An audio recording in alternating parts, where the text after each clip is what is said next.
அனைவருக்கும் வணக்கங்க.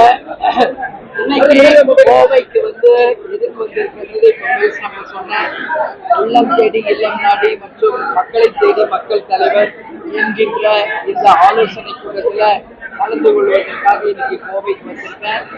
ஏற்கனவே போட்டது தள்ளி போச்சு. என்னுடைய தாயார் மறைவினால் மீண்டும் இந்த ஆலோசனை கூட்டம் மீண்டும் ஏற்பாடு செய்து இன்னைக்கு இங்க வந்திருக்கோம். அந்த வகையில் மிக சிறப்பாக இங்கு நடக்குது.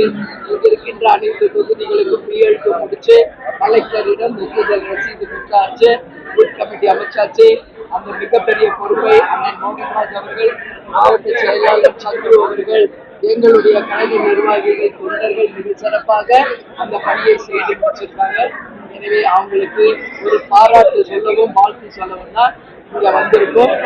மீண்டும் நாளை மறுநாள் கோவையில் இருக்கின்ற மற்ற புறநகர்களுக்கு நேரடியாக சென்று கேப்டனுடைய ரத யாத்திரை நடக்க இருக்கிறது. அதற்கும் நீங்க எல்லோரும் வந்து கலந்து கொள்ள வேண்டும் என்று கேட்கிறேன். நீங்க எதுவும் கேள்வி கேட்கிறீங்களா? இப்போ மேடம், இந்த எஸ்ஐஆர் படிவத்தில் பிஎல்ஓ 2 பேர் இறந்துட்டாங்க ஒவ்வொரு மாநிலத்திலையும். ஒரு மாசம் இதுல எப்படி அவங்க பண்ண முடியும் அப்படிங்கிறாங்க. இப்ப 6,41,00,000 68,000 பிஏ வச்சிருக்காங்க. எப்படி அவங்க சர்வே பண்ண முடியும்? என்னோட ஸ்பீச்சில் அதை பத்தி நான் சொல்லியிருக்கேன். தமிழ்நாடுல ஒருத்தரும் இந்திய அளவில் 2 பேரும் ஆல்ரெடி இறந்ததால் ஒரு செய்தி வந்திருக்கு. முதல்ல அந்த இரங்கலை சார்பாக தெரிவிச்சுக்கிறோம். அது மட்டும் இல்லை, இன்னைக்கு நம்ம பார்த்தா தமிழ்நாடு முழுக்க மட்டும் கிடையாது, உலகம் இன்னைக்கு எஸ்ஐஆர் அப்படின்னு ஒன்று புதுசா கொண்டு வந்திருக்கோம். பணிச்சுமை உண்மையில் இருந்தால் உடனடியாக மத்திய மாநில அரசுகள் இது கவனத்தில் இன்னும் எக்ஸ்ட்ரா போர்ஸா இருக்குங்க. உண்மையிலேயே அதை சரி பார்க்கணும்னா இன்னும் அதிகமானவர்களை நீங்க அந்த பணிக்கு அமர்த்தணும்.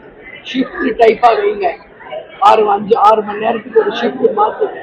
அந்த பணி தேர்தல் தேதி அறிவிப்பதற்கு முன் முடிக்கணும். அப்படின்னா இந்த டீம் பத்தாதுன்னா எக்ஸ்ட்ரா ஆட்களை போடணும்.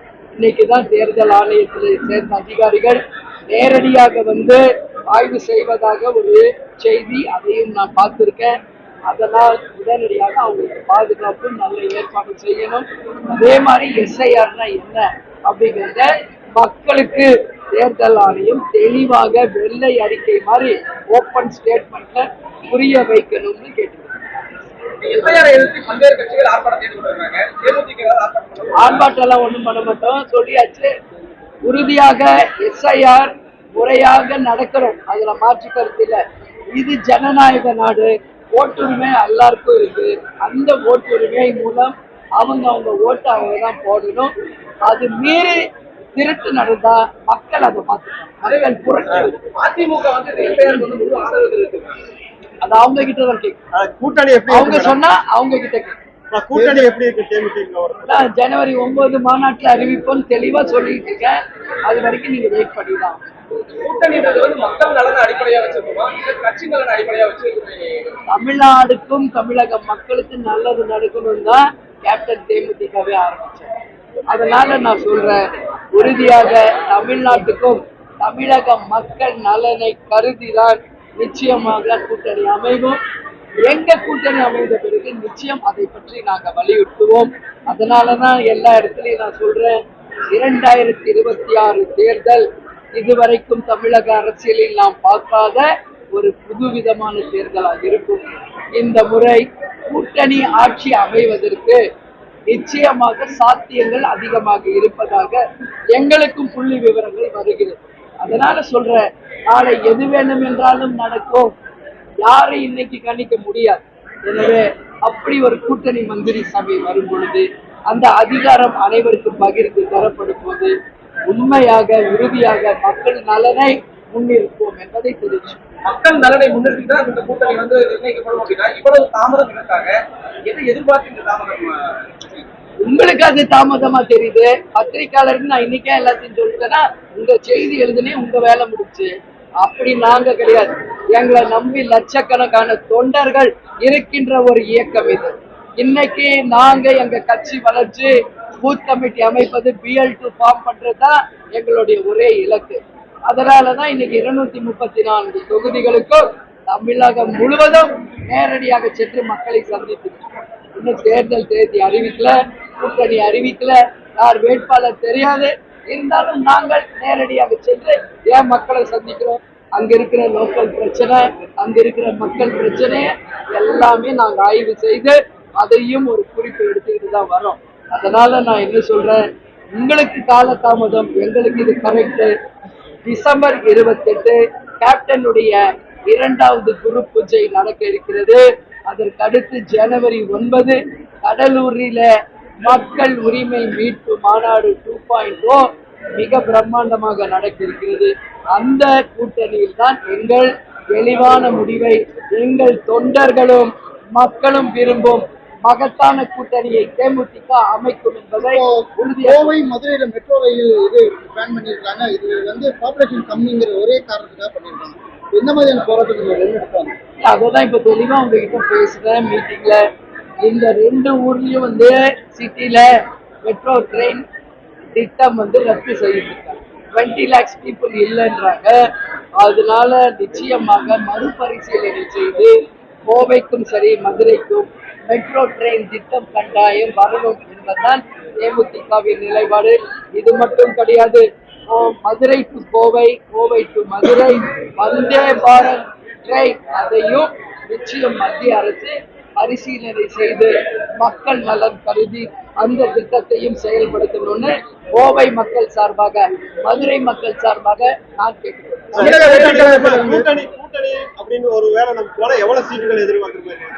அதெல்லாம் இன்னைக்கு சொல்ல முடியாதுங்க. எல்லாமே ஜனவரி 9 கூட்டணி அறிவித்த பிறகு முடிவெடுக்கிறது. தமிழக வெற்றி கழகத்திலிருந்து கூட்டணி சம்பந்தமாக பேச்சுவார்த்தை நடத்திருக்கிறதாகவும் மறைமுகமா அந்த கூட்டணி பேச்சுவார்த்தை போயிட்டு இருக்கிறதா ஒரு தகவல் தேமுதிக யார் உங்களுக்கு சொன்னாங்க? ரகசியமா சமூக வலைதளங்கள் எல்லாம் வந்து போட்ட நீங்க அவங்க கிட்ட தான் கேட்கணும், எங்க கிட்ட கேட்கணும். புரியுதா? யாரோ ஏதோ ஒண்ணு சொல்றதுக்குலாம் ஏன்ட்ட பதில் கேட்க கூடாதுங்க. ரகசியம் ஒண்ணுமே இல்லை. இங்க எந்த சிதம்பர ரகசியம் எதுவும் கிடையாது. அதனால தேமுதிகவின் கருத்து நாங்க சொன்னதற்கான கேள்வி கேட்டால் அது என்னுடைய நேரடி பதிலா இருக்கும். யாரோ சொல்றாங்க சமூக வலைதளத்துல சொல்றாங்கன்னா அதற்கான பதில் தேமுதிக என்றைக்கும் தராது. ஏற்கனவே மக்கள் நல கூட்டணி தேமுதிக தலைமையில ஒரு முறை கூட்டணி அந்த நிலை வந்து மறுபடியும் 2026 வருவதற்கான வாய்ப்புகள் இருக்கா? இல்ல, வாய்ப்பு கிடையாது.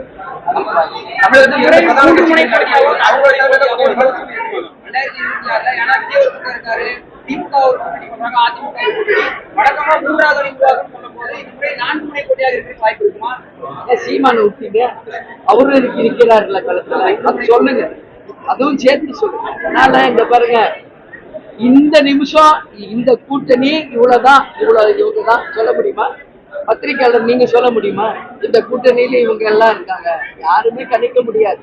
நல்லா புரிஞ்சுக்கணும். நீங்க எப்படி கேள்வி கேட்டாலும் நான் தெளிவான பதில் தான் சொல்றேன். இன்னைக்கு இந்த நிமிஷம் இவங்க தான் கூட்டணி இறுதின்னு யாரும் சொல்ல முடியாது. எது வேணாலும் மாறலாம், மாற்றம் ஒன்றே மாறாதது. அதனாலதான் நான் சொல்றேன், பொறுத்திருங்கள். ஜனவரி 9க்கு பிறகு தெளிவான முடிவுகள் வரும்.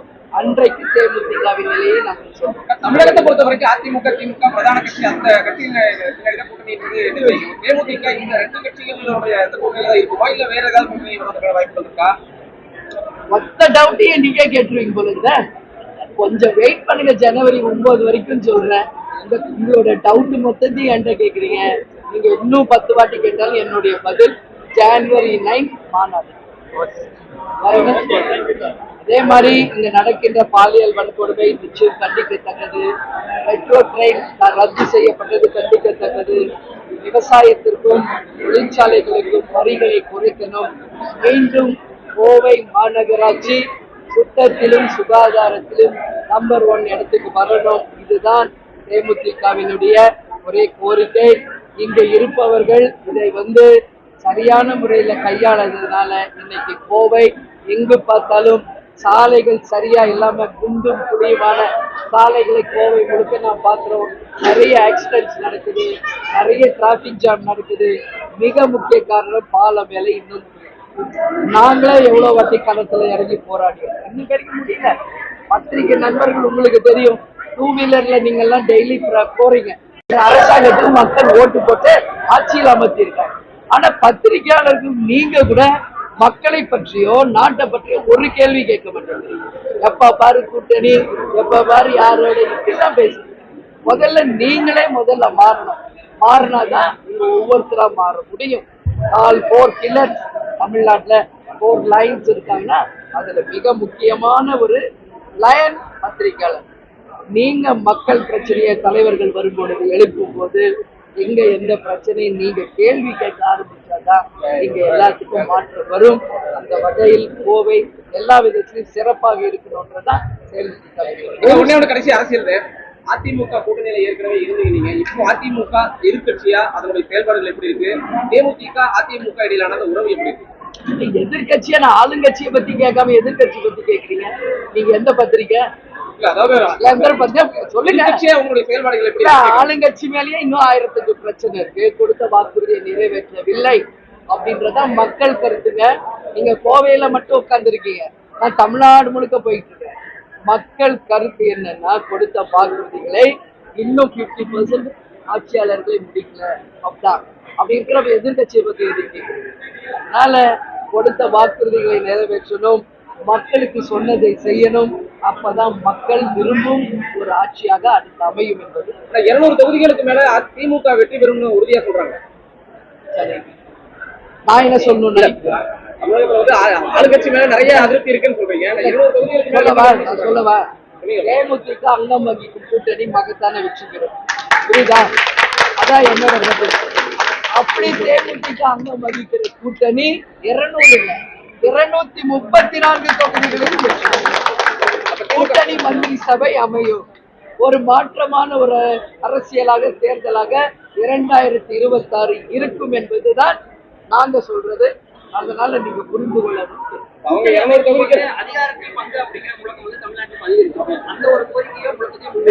கூட்டணி மந்திரி சபைன்னா என்ன அர்த்தம்? நீங்க கேட்கறதுக்குள்ளேயே அது வந்துருச்சு. கூட்டணி மந்திரி சபை என்பது இதுவரைக்கும் தமிழ்நாட்டில் பார்க்கலாம், மற்ற எல்லா ஸ்டேட்லயும் நம்ம பார்த்துட்டு இருக்கோம். இந்த முறை தமிழகத்திற்கு வருவதற்கு அதிக வாய்ப்புகள் இருக்கு.